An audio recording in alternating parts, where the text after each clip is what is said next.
नमस्कार प्यारे दोस्तों, एक बार फिर बहुत बहुत स्वागत है आप सभी का आपके अपने YouTube चैनल पे। और स्क्रीन पे देख के आप समझ ही गए होंगे कि एक महत्वपूर्ण प्रैक्टिस सेट की सीरीज लेके हम एक बार फिर आपके लिए आ गए हैं इस वीडियो में। तो वीडियो बहुत ही हेल्पफुल है, इसे पूरा और लास्ट तक जरूर देखिएगा। ये ओल्ड क्वेश्चन पेपर से लिए गए महत्वपूर्ण क्वेश्चंस की सीरीज है और आपकी सभी आगामी परीक्षाओं में मदद करने के लिए हमने ये सीरीज़ स्टार्ट की है, जिसमें आपको हिंदी एंड इंग्लिश दोनों ही लैंग्वेज में क्वेश्चंस प्रोवाइड किए जाते हैं। तो शुरू करते हैं क्वेश्चन नंबर 1 के साथ। Who propounded the laws of learning? सीखने के नियम किसने प्रतिपादित किए थे? तो आपने देख ही लिया है स्क्रीन में कि करेक्ट आंसर पहले से ही टिक है। थॉर्नडाइक जो है उन्होंने सीखने के 3 नियम प्रतिपादित किए थे। तो दोस्तों आप इस वीडियो को आप एक रिवीजन सीरीज के रूप में भी ले सकते हैं और इन आंसर्स को आप पूरा रिवाइज करते चलिए, क्योंकि ये महत्वपूर्ण क्वेश्चन है और ऐसे ही क्वेश्चन सभी एग्जाम में पूछे जाते हैं। तो the laws of learning was propounded by Thorndike. Okay, let's move to next question now. The shortening of a muscle during contraction is called, यानी कि जब संकुचन के दौरान मांसपेशी छोटी हो जाती है तो उसे किस नाम से जाना जाता है? तो इसे कंसेंट्रिक कॉन्ट्रैक्शन के नाम से जाना जाता है, जो कि आइसोटोनिक कॉन्ट्रैक्शन में शामिल होती है। आइसोटोनिक कॉन्ट्रैक्शन में इसेंट्रिक का मतलब होता है मांसपेशियों की लंबाई का बढ़ना और कंसेंट्रिक का मतलब होता है मांसपेशी की लंबाई का कम होना। और आइसोमेट्रिक कॉन्ट्रैक्शन का मतलब होता है कि जब किसी भी तरह से लेंथ में कोई परिवर्तन नहीं होता है तो उसे हम आइसोमेट्रिक कॉन्ट्रैक्शन के रूप में जानते हैं। और जो मशीनरी किया जाता है या मशीनों की हेल्प से किया जाता है तो उसे हम आइसोकाइनेटिक कॉन्ट्रैक्शन के रूप में भी जानते हैं। The immediate source of energy in the body is, यानी कि शरीर में ऊर्जा का तुरंत स्रोत निम्न में से क्या होता है? तो ATP, यानी कि एडिनोसिन ट्राइफॉस्फेट के रूप में इसे जानते हैं। और इसका फुल फॉर्म जो है वो एडिनोसिन ट्राइफॉस्फेट है और energy currency of the cell के रूप में भी ATP को जाना जाता है। ATP इज स्टोर्ड इन, तो ये ATP कहाँ पे स्टोर होती है ये आपको बताना है। तो ATP is stored in muscles, यानी कि मांसपेशियों में ये स्टोर होती है। Next, the duration of 1 macrocycle of training is, यानी कि खेल प्रशिक्षण में बृहद चक्र की अवधि कितनी होती है? तो सभी को पता है कि 12 मंथ्स, यानी कि कुछ महीनों का जो ट्रेनिंग पीरियड होता है उसे मैक्रोसाइकिल के रूप में जानते हैं और ये महीनों से कुछ सालों का भी हो सकता है। और जो कुछ वीक्स में जो ट्रेनिंग साइकिल कंप्लीट होती है उसे मीजोसाइकिल के रूप में जानते हैं। और कुछ दिनों के ड्यूरेशन का जो ट्रेनिंग पीरियड होता है उसे हम माइक्रोसाइकिल के रूप में जानते हैं। तो ये टाइप्स ऑफ ट्रेनिंग पीरियड्स हैं, ये भी आपको पता होना चाहिए। The first south Asian federation games were held in, प्रथम दक्षेस खेल आयोजित किए गए थे। तो इनका आयोजन काठमांडू नेपाल में किया गया था, आप सभी को पता है। The fartlek training is also known as, और फार्टलेग ट्रेनिंग को स्पीड प्ले के नाम से भी जाना जाता है। और इसकी खोज जो है गोस्टा एंड होल्मर ने की थी और ये एंड्योरेंस के मेजरमेंट के लिए एक बहुत ही अच्छी ट्रेनिंग के रूप में जानी जाती है। It is use to develop, ये ट्रेनिंग जो है वो एंड्योरेंस डेवलप करने के लिए की जाती है। Next question is asking sprain is the injury of, और जो स्प्रेन होता है यानी कि मोच जो है वो किस प्रकार की चोट है? तो स्प्रेन की बात की गई है।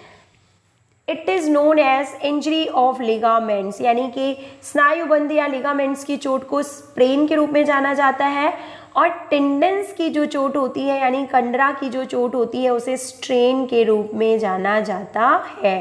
ये यहाँ पे आप कीवर्ड याद रखिएगा, टेंडन में टी आता है तो स्ट्रेन होगा, और जो दूसरा वाला है लिगामेंट्स की चोट को स्प्रेन के रूप में जानते हैं। आपको ये भी बता दें दोस्तों कि ये लिगामेंट्स क्या होते हैं।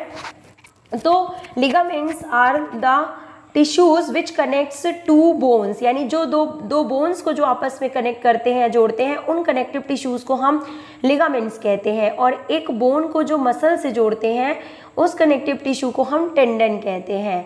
तो this is also the explanation for ligament and tendon. Let's move to next question of the series.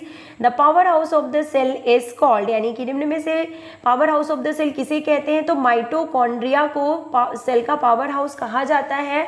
और आपको बता दें कि एक क्वेश्चन ये भी एग्जाम में पूछा जाता है कि एनर्जी प्रोडक्शन कोशिका के किस भाग में होता है? तो माइटोकॉन्ड्रिया में ही होता है, इसीलिए इसे power house of the cell कहते हैं।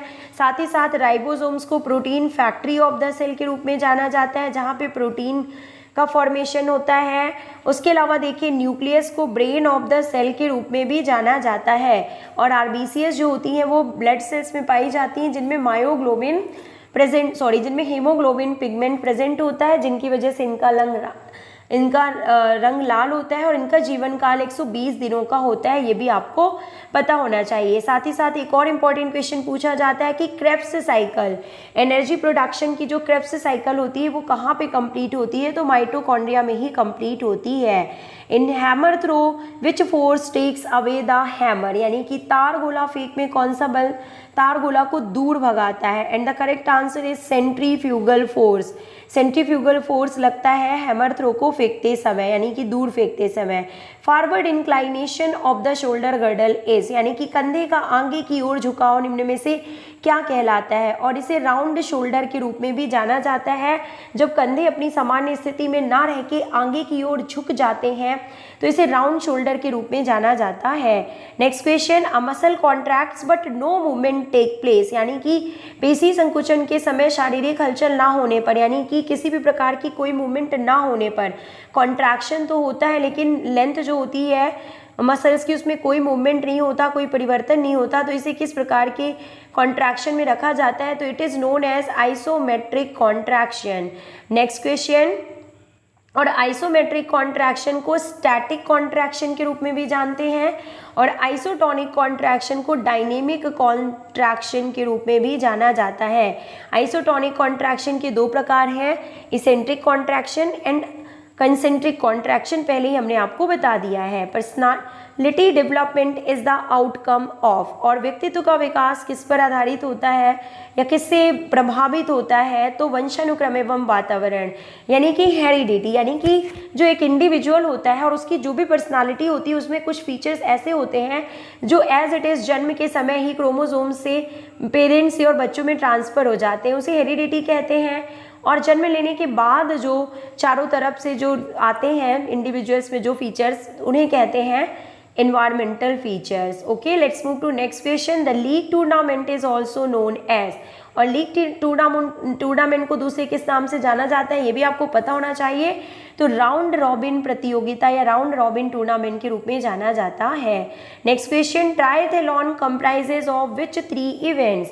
ट्रायथलॉन नाम से ही पता चल रहा है ऐसा इवेंट जिसमें, ऐसी प्रतियोगिता जिसमें 3 इवेंट्स शामिल होते हैं, तो वो कौन कौन से 3 इवेंट्स होते हैं, देखिए स्विमिंग, साइकिलिंग एंड रनिंग। तो दोस्तों आपको कमेंट बॉक्स में ये लिख के बताना है कि ये जो इवेंट्स होते हैं स्विमिंग, साइकिलिंग एंड रनिंग, तो इसमें कितने कितने मीटर डिस्टेंस को तय किया जाता है, यानी कितने मीटर स्विमिंग होता है इसमें, साइकिलिंग कितने मीटर और रनिंग कितने मीटर डिस्टेंस की होती है, ये आपको कमेंट बॉक्स में लिख के बताना है। लिगामेंट्स आर फाउंड्स इन, और लिगामेंट्स पाए जाते हैं जॉइंट्स में, और ये वो टिश्यूज होते हैं जो 2 बोन्स को आपस में जोड़ते हैं, यानी जॉइंट्स पे ये पाए जाते हैं, इनको बोलते हैं ligaments. Okay, next question, man in motion is the focus of attention only in, यानी कि चलता हुआ व्यक्ति निम्नलिखित में से किस विषय का आकर्षण है।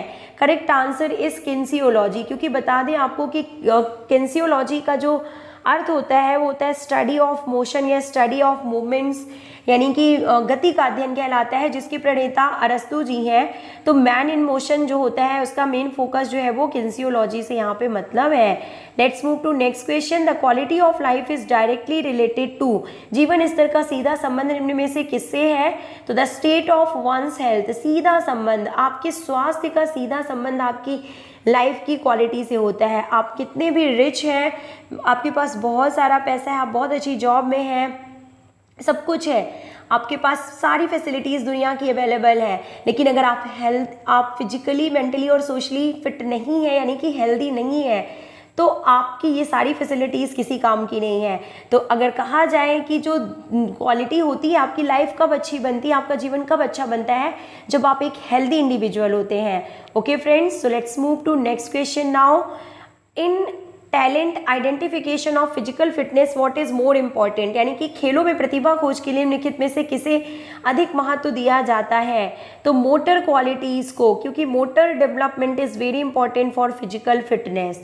Next last question of the series कि in relationship between physical and education and psychology is best reflected in the relationship between physical education and psychology, यानी कि शारीरिक शिक्षा एवं मनोविज्ञान के बीच संबंध निम्नलिखित में से किसको सही दर्शाता है? तो माता एवं पुत्री, यानी कि जिस तरह से एक मदर और डॉटर का संबंध होता है उसी तरह से संबंध है फिजिकल एजुकेशन एंड साइकोलॉजी का। काफ़ी अच्छी बात यहाँ पे बताई गई है दोस्तों, क्योंकि जो दोनों ही हैं वो एक दूसरे के बिना अधूरे हैं, क्योंकि किसी भी एजुकेशन में, किसी भी सब्जेक्ट में साइकोलॉजी का बहुत ज़्यादा इंपॉर्टेंट रोल होता है, आपको पता है। और साइकोलॉजी के हिसाब से ही हम बच्चों को पढ़ाते हैं, समझाते हैं, उनको स्किल्स सिखाते हैं। फिजिकल एजुकेशन में कौन सा गेम किस बच्चे के लिए अच्छा होगा, ये सब हमको नॉलेज जो है साइकोलॉजी से ही, स्पोर्ट्स साइकोलॉजी से हमें पता चलता है। तो ये थी हमारी आज के क्वेश्चंस की सीरीज़। मिलते हैं आपसे नेक्स्ट वीडियो में। Till then take care, good bye.